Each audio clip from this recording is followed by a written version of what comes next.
My son stood up his mom like she did years ago. I had my son with my then girlfriend just after high school. We got married at just 18 and 20. Christian parents. From the moment he was born, I loved him. But my ex thought otherwise. She'd blame him for ruining her life, leading her to mentally and verbally mistreat my boy up till we divorced. It was a clean break, as she left with her new rich boyfriend saying if her future was ruined, her new rich boyfriend can help her live the life she wanted. My son is such an angel. He always thought it was his fault and tried to do his best to be the best son for me, leading him to be very easily influenced by others' criticisms and stuff. Since his classmates' moms treat their kids right, everyone's hero is their mother. Even after all the abuse she put him through, he still wanted to visit her. His normal bad parenting, making plans she couldn't attend to.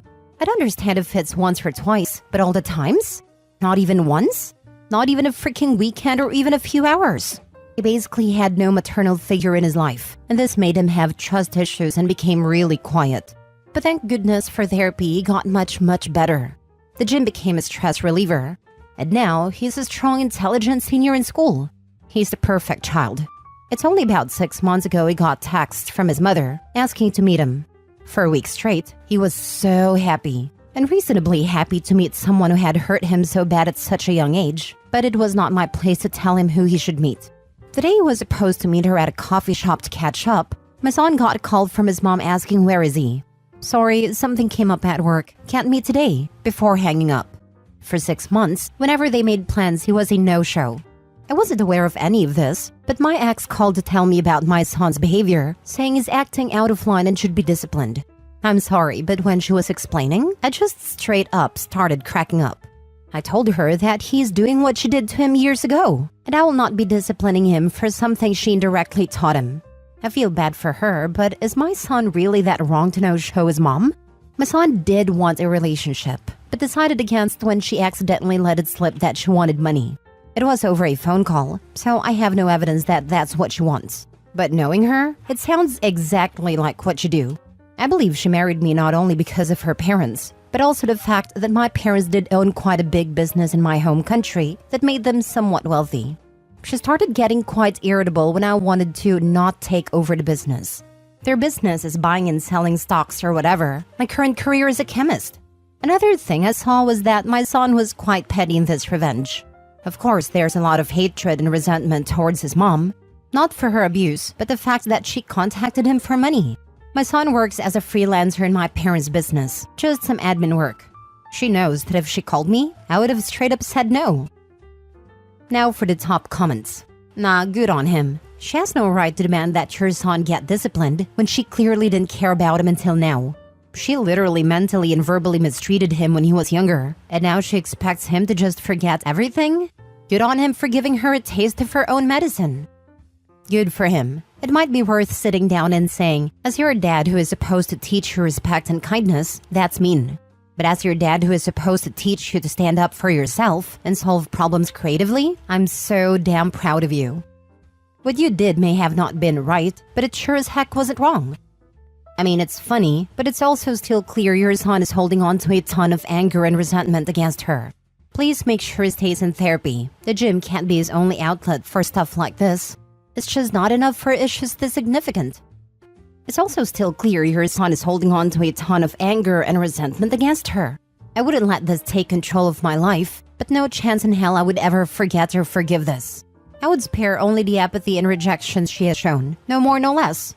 This kid owes nothing to their genetic donor. Next story. My niece was the reason my marriage fell apart, and now she's completely a narcissist like her mother anyhow. This is long, so let me apologize in advance, but I need to say the things I keep bottled up inside me somewhere anywhere. About 7 years ago, my ex-husband and I had a decent marriage. It wasn't perfect, but marriage rarely is. Our kids were well-behaved. We both worked, and we had our kids in activities outside of school to keep them healthy and active. We had one blimp, where intimacy had died off for about a year, but we had talked and took an adult-only vacation and sparked that back too. My sister had moved a few years prior, about 6 hours away from the family. She uprooted her kids because she needed a change after her divorce. The problem was, she basically began to act like a teenager, staying out all night partying or drinking, and made her oldest child care for the younger two, as well as her new friends' children too. Summer vacation approached that year, and my mom asked me to go pick up my nieces and nephew for a month-long visit. We arranged for the oldest to stay with me and the younger to stay with my mother so that the oldest would get a break. When I arrived to pick them up, my sister told me her oldest did not want to come, but she was forcing her to. For the first 2 weeks, my niece cried every day. I finally approached her and told her I was sorry she didn't want to be here, but she cried harder and told me she wasn't crying because she didn't want to be here. She was crying because she didn't want to go home. My husband and I spoke about her moving in with us at 18, but she told me if she returned home, she wouldn't live to see 18. He was very against taking her in. Not because he didn't love her, but because it was a financial burden to our family, and a fight with my family if we did. But I believed my niece's threats and I fought. First him, then my sister and my mom. We ended up keeping my niece through tons of fights. We got very little to no help financially or emotionally, but we did the best we could by her. But it was a crack, like the kind you get in your windshield and it just keeps getting bigger every time something small hits it. My niece got pregnant as a teen, just like her mother. The crack grew. My husband and I fought about money. The crack grew more. By the time my niece moved out at 17 and back in and out again, the windshield was beyond repair. My now ex and I recently divorced, and while my niece isn't the only reason, she's absolutely the reason the windshield got weakened enough to break. Now, she's 21 and she treats me as disposable. She only calls on me when she wants something from me and often ignores my calls and texts. She told me she thought I had a perfect family and that she regretted moving in with us because she was wrong. Never once thinking she was what changed the dynamic so much. To say that it hurts my feelings is an understatement. My ex and I are building a friendship again and I'm thankful for him. My birthday just passed and not one member of my family acknowledged it, outside of my kids. But my ex and his stepmom both did and I'm very grateful for them. It's hard when you hear blood is thicker than water over and over, only to realize blood family sometimes is unhealthy for you. But I'm learning. Edit, since I see this recurring in the comments, let me say that both me and my ex-husband did everything to make my niece feel welcome and safe. We had her in therapy. When she told me she was having sex, it took her to get her on a pill. We taught her to drive and took her to soccer practice and drama club and everything else she asked to join. I don't blame my niece fully. 1, she was a child. 2, I made my choices. I could have said no. My ex-husband did say he didn't want to take her in until she was 18, but he also helped me when I begged to do it. I believe I'm allowed to be frustrated at my niece for her parts. And no, I would absolutely never say any of this to her, because you just do not do that to kids. Thus, this rant post on Reddit is to get out some of my negative feelings. Trust me, I own my own faults, but that's a whole different post to make. Cut your niece off. Stop enabling her. She made her decisions.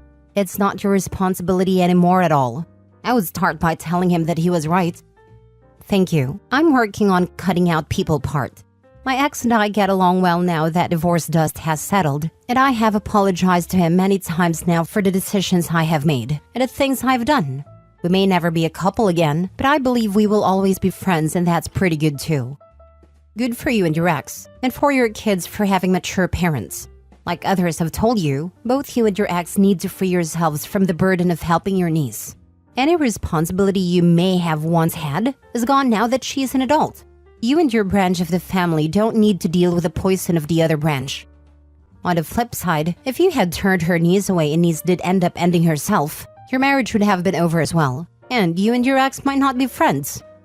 How are you gonna call them narcissistic when you legit made a whole situation about you? You forced your husband to take her in. Did you do any type of therapy with her? Or did you just take her in and go, damn, look at me, I'm such a good person? Therapy, sports, drama club, we taught her to drive and helped her every step of the way. We tried our best to treat her as our own, and that includes my ex-husband. While he didn't love the situation, he tried to be the best father figure to her he could be. You'd have to ask her if she felt resentment from him, because it's obvious that he didn't want to do this from the get-go. I also wouldn't be shocked if you spilled some of the rage you feel for her in this post into her daily life as well. In the end, you picked up a traumatized/abused child. It really shouldn't upset you that much that she ended the way that she has. Her early years weren't the best, and that stuff legit will affect your entire life. Especially to a point where you blame her for your marriage falling apart. Last story. My brother will never move out of my parents' house, and I seem to be the only one who sees why. I just have to vent this somewhere. I don't really have anyone to talk to about it who would understand, and I literally don't have time for therapy. I, 31 female, have a brother, 28 male, who lives in my parents' basement and will never leave. He hasn't had a steady job in years. He can't get a girl to date him, and of course he blames feminism for this. My mom literally cleans up after him. Like homeboy can't even be bothered to bring his dirty dishes to the kitchen. My mom goes to his room and gets them for him. She pays him to help her around the house. Both of my parents make endless excuses for him. And I really don't know why, because all he does is whine and complain and generally acts like a jerk to them. My parents claim that they raised my brother and I exactly the same. They claim to have been blindsided by my brother's basement-dwelling fate, but I call this exact scenario over 20 years ago. Growing up, my brother would get rewarded for doing the most simple tasks. My mother was never short of praise for anything my brother did. I remember he would get allowance money every weekend for doing hardly any chores. I, on the other hand, could hardly have a weekend to myself, plus without my mother scolding me for not doing something, not doing it well enough, not doing it long enough, etc. If it wasn't house chores, it was extracurricular activities, which I was doing to the point of exhaustion. No matter how much I did, it seemed like it just wasn't enough. The thing is, I really wasn't a bad kid in general. I never had any disciplinary issues in school, but as soon as I came home, you would have thought I was Satan himself from the number of restrictions put on me. My mom was constantly going through my things, and she never did this with my brother. So on top of never having time for myself to just goof off and be a kid, I never had privacy. I started hiding my diary in a hole in the dry wall of my closet because my mom openly admitted to reading it. I became highly introverted and guarded, and I barely made any friends in school. My brother, it seemed, was given the free rein to do whatever he wanted whenever he wanted with no consequence. In hindsight, I think my parents were being sexist in how they raised us, but at the same time, I just thought my parents, especially my mom since she was our primary caregiver, were plain dumb to be always giving so much praise to my brother when he did so little to earn any of it. I really started to resent both my parents and my brother in middle school, and I was pretty open about my frustrations. Of course, they blamed hormones and teen angst, but at 31, those feelings haven't gone away. I've just gotten better at disguising them for the sake of protecting my parents' feelings. I started devising a plan to move out pretty early, even trying to run away a few times. There was a point where my parents were deflating my bike tires every weekend and hiding the pump. I managed to get out pretty much the minute I turned 18 and moved into my own apartment several states away. Because of the way I was raised, I can't stand having anyone control me or my life, and I'm very sensitive about who is in my space and for how long. In addition to living alone, most of my adult life, I've always been self-employed since moving out of my parents' house, so I had to hustle really hard to maintain this lifestyle. And yeah, that meant doing some morally questionable activities, but I don't regret it because I never had to move back in with my parents, and I've always been in control of myself. The only time I wasn't was when I was married to my abusive ex, and what really sealed the deal in leaving that guy was how much he reminded me of living with my parents. Nowadays, I'm working as a full-time freelance artist, and I actually get really high-end gigs and make pretty decent money. My parents have a bizarre relationship with my success. They seem to want to take credit for it in some ways, which I guess they should because it was how much I hated being around them and hated having someone telling me what to do that motivated me to choose this career path and get good at it.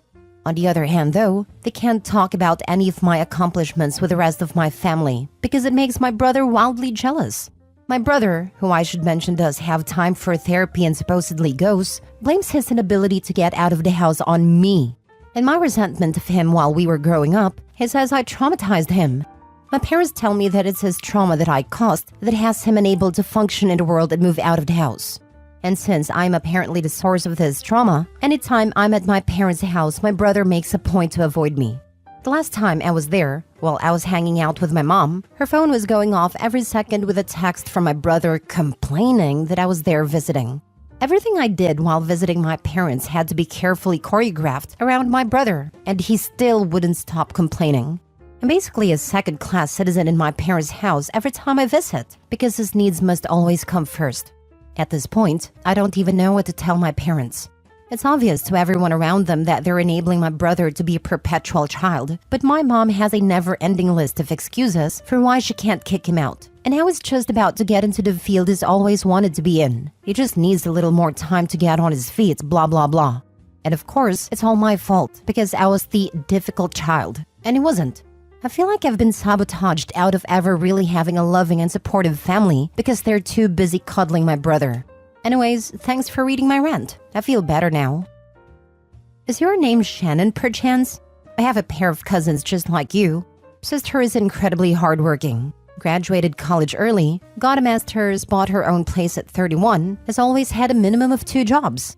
Her younger brother is 36, dropped out of school, never had a job or a girlfriend, and lives in his parents' cottage smoking weed all day.